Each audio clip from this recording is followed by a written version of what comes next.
नमस्कार दोस्तों। आज हम लोग WHO की रिकमेंडेशन पे बात करेंगे। WHO ने अभी रिकमेंडेशन दिया है कि भारत में नमक का प्रयोग ज़्यादा होता है, नमक से स्वास्थ्य संबंधी समस्याएं होती हैं और ये हेल्थ प्रॉब्लम्स क्या क्या होती हैं, नमक का विकल्प क्या है, हमें कितने ग्राम नमक का प्रयोग प्रतिदिन करना चाहिए, नमक का प्रयोग किन किन लोगों को विकल्प के रूप में पोटेशियम क्लोराइड का प्रयोग करना चाहिए, पोटेशियम क्लोराइड का प्रयोग किन को बचना चाहिए, सरकार क्या ला सकती है, सरकार को क्या करना चाहिए इस संबंध में। तो हम इस मुद्दे पर चर्चा करेंगे क्योंकि द हिंदू पेपर में लगातार इससे संबंधित एडिटोरियल आर्टिकल्स आ रहे हैं। तो हम जो आर्टिकल आए हैं द हिंदू पेपर में, जैसे कि एक आर्टिकल आया है, उसके अलावा एक ये आर्टिकल आया है, तो मैंने क्या किया, इन दोनों आर्टिकल्स को एक साथ जो है लाया है। इसमें जो भी इन्फॉर्मेशन इस आर्टिकल में और इस आर्टिकल में जो भी इन्फॉर्मेशन दी गई है, एक एक इन्फॉर्मेशन को मैंने जो है क्वेश्चन आंसर फॉर्मेट में रखा है। इससे फ़ायदा ये होगा कि हमें एग्जाम पॉइंट ऑफ व्यू से नॉलेज मिलेगी, पॉइंट्स आप नोट कर सकते हैं। प्रीलिम्स और मेंस में क्या क्या क्वेश्चन पूछे जाने की संभावना है, हमने उनको हाईलाइट किया है यहाँ पे, जिससे कि आपको ज़्यादा से ज़्यादा एडवांटेज मिले कि इन दोनों आर्टिकल्स में क्या दिया गया है। तो चलिए हम स्टार्ट करते हैं। सबसे पहला देखिए, इसमें रिकमेंडेशन दिया गया है कि WHO ने क्या रिकमेंडेशन दिया है। पहला क्वेश्चन इससे संबंधित है। WHO ने कहा है कि प्रत्येक व्यक्ति को 2 ग्राम से कम जो है नमक इस्तेमाल करना चाहिए। ऐसा पहला क्वेश्चन है जो मैं सारांश बताता जा रहा हूँ आपको। दूसरा क्वेश्चन इसमें ये बताया गया कि WHO किसके कह सकते हैं, WHO का जो उद्देश्य है, किसको कम करने का उद्देश्य है। तो सोडियम क्लोराइड की मात्रा कम करने का उद्देश्य है, लोग कम से कम इसका इस्तेमाल करें, प्रतिदिन 2 ग्राम से कम, ये इसमें बताया गया है। तीसरा जो क्वेश्चन है, इसमें बताया गया कि ये जो लो सोडियम सॉल्ट सब्स्टिट्यूट की जो बात की गई है, WHO ने कहा है कि सोडियम क्लोराइड की जगह हम पोटेशियम क्लोराइड का प्रयोग कर सकते हैं। बट ये जो रिकमेंडेशन है, ये सिर्फ कह सकते हैं प्रेग्नेंट वुमेन और चिल्ड्रन के लिए नहीं है। ये चीज़ आपको ध्यान में रखना होगा। इस आर्टिकल में ये बताया गया है कि ये रिकमेंडेशन प्रेग्नेंट वुमेन और चिल्ड्रन के लिए नहीं है। जो गर्भवती महिलाएं हैं और जो बच्चे हैं, उनको शामिल इसमें नहीं किया गया है। नेक्स्ट क्वेश्चन ये है कि जो WHO हाईलाइट कर रहा है कि कम से कम नमक का इस्तेमाल करना चाहिए, क्यों? ताकि BP मेंटेन रहे। ये चौथा जो क्वेश्चन है, ये इससे संबंधित है। पाँचवा जो क्वेश्चन है, इसमें बोला गया है कि ये जो बीमारियाँ बताई गई हैं, इन बीमारियों में कौन सी ऐसी बीमारी नहीं है जो एक्सेसिव सोडियम इंटेक लेने की वजह से होती है। तो देखिए, ज़्यादा से ज़्यादा नमक इस्तेमाल करने से क्या होता है, हाइपरटेंशन होता है, एथेरोस्क्लेरोसिस होता है। अब ये एथेरो जी बी ऑप्शन है, आप देख सकते हैं। ये क्या होता है, एक्चुअली ये हाई BP के कारण होता है, जहाँ पे जो धमनियाँ होती हैं उनके अंदर बसा जो है का जमाव हो जाता है, जिससे धमनियाँ जो है काफ़ी छोटी हो जाती हैं, संकीर्ण हो जाती हैं, और इससे ब्लड जो फ्लो होता है वो रुकता है, और इससे दिल के दौरे पड़ने की संभावनाएं बढ़ जाती हैं, स्ट्रोक होने की संभावना बढ़ जाती है। तो क्वेश्चन क्या है कि इससे एक्सेसिव सोडियम इंटेक लेने से, ज़्यादा नमक लेने से कौन सी बीमारी नहीं होती है। तो पहली बीमारी होती है हाइपरटेंशन, ठीक है, दूसरी होती है एथेरोस्क्लेरोसिस, और तीसरी होती है गैस्ट्रिक कैंसर। लेकिन चौथी बीमारी जो है उसे हम कहते हैं हाइपोथायराइडिज्म। अब ये हाइपोथायराइडिज्म क्या है? हाइपोथायराइडिज्म जो है, ये एक्सेसिव सोडियम इंटेक से नहीं होती है। ये एक ऐसी बीमारी है जिसमें थायराइड जो ग्लैंड होती हैं, वो थायराइड हार्मोन जो है उनको ठीक से रिलीज़ नहीं करती हैं, उसके कारण ये बीमारी होती है। Next, what is the role of potassium in low sodium salt substitute. तो देखिए, WHO ने रिकमेंडेशन दिया है कि जो हम साधारण नमक सोडियम क्लोराइड लेते हैं, उसका विकल्प के तौर पे जो है हम पोटेशियम क्लोराइड को ले सकते हैं। पोटेशियम क्लोराइड को लेने से क्या होगा, आपकी जो वस्कुलर फंक्शन है वो इम्प्रूव होंगे, ऐसा इसमें बताया गया है। नेक्स्ट क्वेश्चन देख सकते हैं कि what is the potential risk of increasing potassium intake for individual with kidney disease. तो देखिए, एक बीमारी होती है जिसे हम बोलते हैं हाइपरक्लेमिया। तो हाइपरक्लेमिया जो है, तो ये जो बीमारी है, इसमें अगर शरीर में अगर पोटेशियम की मात्रा बढ़ जाती है, अगर पोटेशियम का जो स्तर है वो ज़्यादा हो जाता है, तो इससे हाइपरकलेमिया जो है वो होता है। तो what is the potential risk of increasing potassium intake, अगर हमारे शरीर में पोटेशियम की मात्रा बढ़ जाए तो इससे क्या हो जाता है, तो इससे जो बीमारी होती है, किडनी की जो समस्या से ग्रसित हैं लोग, उन्हें ये समस्या होती है। तो इसीलिए जो है यहाँ पे ये जो ऑप्शन है ये आपका हाइपर कलेमिया है। अगला क्वेश्चन है कि विच ऑर्गेनाइजेशन लॉन्च्ड द लोसाल्टर group to create awareness about salt intake. कौन सा ऑर्गेनाइजेशन है जिसने जो है अभी एक अवेयरनेस लाई है, नमक का इस्तेमाल कम करना चाहिए, तो वो किया है sapiens health foundation. Which is the estimated number of global deaths, जो एनुअली वार्षिक रूप से जो है नमक ज़्यादा खाने से जो समस्याएं होती हैं उनसे जो लोगों की डेथ होती है 1.9 मिलियन है, समझ लीजिए आप। And what is the primary challenge in promoting low sodium salt substitute in India. देखिए भाई, नमक जो आता है, एक तो बड़ा नमक आता था पहले, आपको पता होगा, शायद आप लोगों ने तो नहीं देखा होगा, लेकिन 1950 के बाद फिर आप देखेंगे तो भारत में आयोडीन युक्त नमक जो है वो ज़्यादा प्रमोट होने लगा, क्योंकि नमक जो है, आयोडीन युक्त नमक जो होता है, ये व्यक्ति के मानसिक विकास के लिए बहुत ज़रूरी होता है, बच्चों के लिए। तो क्या होता है कि जो जिसमें लो सोडियम होता है, ऐसे नमक जो होते हैं महंगे होते हैं, तो हाई कॉस्ट होती है उनकी, और इसलिए जो है ये प्राइमरी चैलेंज है, जिसमें सोडियम की मात्रा कम हो, ऐसे नमक महंगे आते हैं, तेज आते हैं।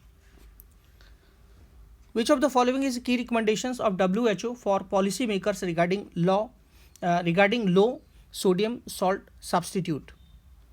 तो देखिए पॉलिसी मेकर को क्या करना चाहिए। पॉलिसी मेकर के लिए रिकमेंडेशन उन्होंने किया है कि यहाँ पे एक मैंडेट करना चाहिए कि ताकि लोग जो हैं, अनिवार्य कर देना चाहिए ताकि लोग जो हैं कम सोडियम युक्त जो है नमक का इस्तेमाल करें। Next, what is the primary reason for the WHO focus on reducing sodium intake. देखिए कम नमक के इस्तेमाल से क्या होता है, हमारे अंदर जो नॉन कम्युनिकेबल डिजीज़ होती हैं, इनकी जो रिस्क है वो कम हो जाती है। जैसे स्ट्रोक का खतरा है, हाइपरटेंशन है, बीपी का प्रॉब्लम है, ये सारी जो समस्याएं हैं वो कम हो जाती हैं। उसके बाद विच of the following is potential side effect of excessive potassium intake. अगर हम पोटेशियम का ज़्यादा से ज़्यादा इस्तेमाल करें तो इससे क्या होता है, इससे हाइपर कैलेमिया होता है।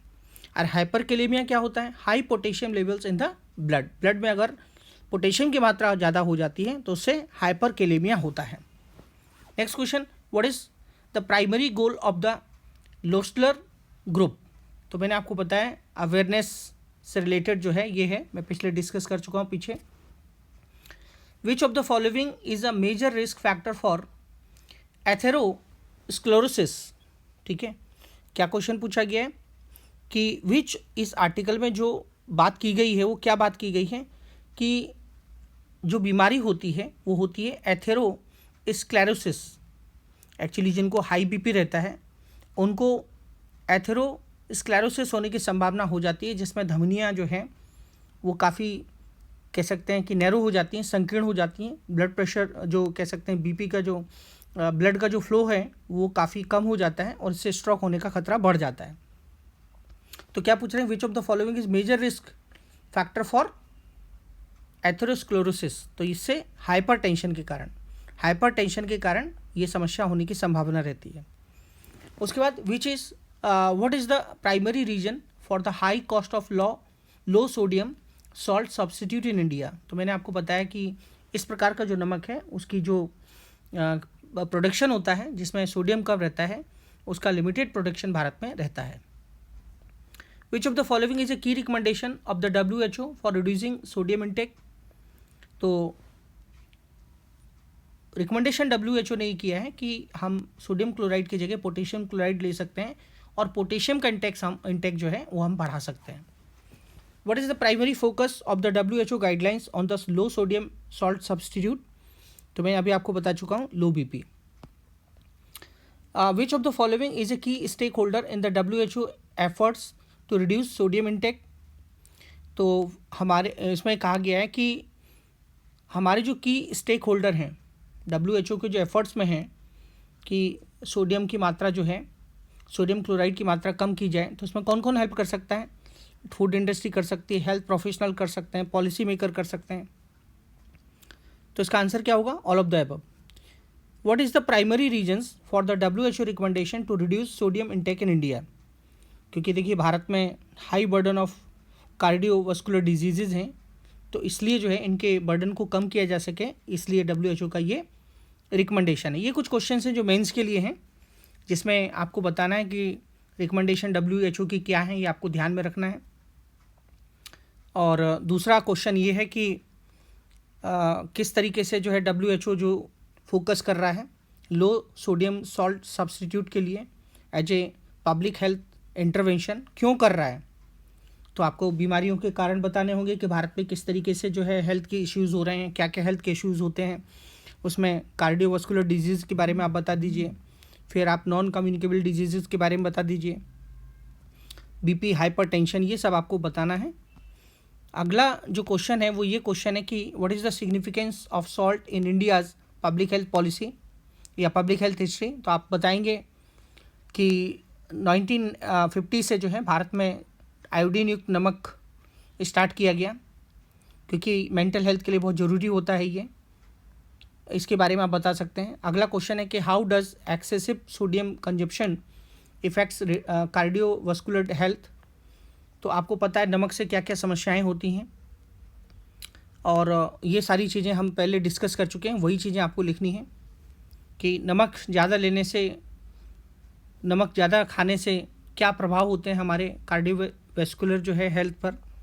अगला क्वेश्चन है what are the potential risk of increasing potassium intake through low sodium salt substitute. तो इसमें बताया गया कि अगर हम low sodium salt substitute potassium को लेते हैं क्या समस्या है। तो मैंने भी आपको डिस्कस किया था आपके साथ में, इससे हाइपरकैलेमिया होता है, रक्त में जब पोटेशियम का स्तर बढ़ जाता है, तो ये जो किडनी की समस्या से जो गुजर रहे हैं उनके लिए खासकर ये बात की गई है।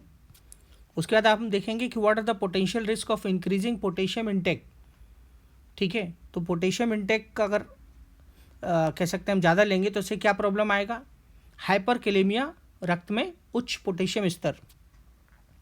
Discuss the challenges India's might face in implementing the WHO recommendations low sodium salt substitute. Bharat के सामने क्या समस्याएं हैं WHO को रिकमेंडेशन के लिए लागू करने के लिए। तो इसमें आप कॉस्ट की बात कर सकते हैं कि गरीब लोगों के पास इतना पैसा नहीं इस प्रकार से खरीदने के लिए, अवेयरनेस नहीं लोगों के अंदर, इस तरीके से आप बता सकते हैं।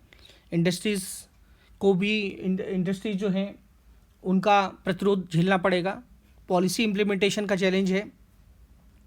उसका नेक्स्ट क्वेश्चन है how can the Indian government promote the use of low sodium salt substitute to address the burden of non communicable disease.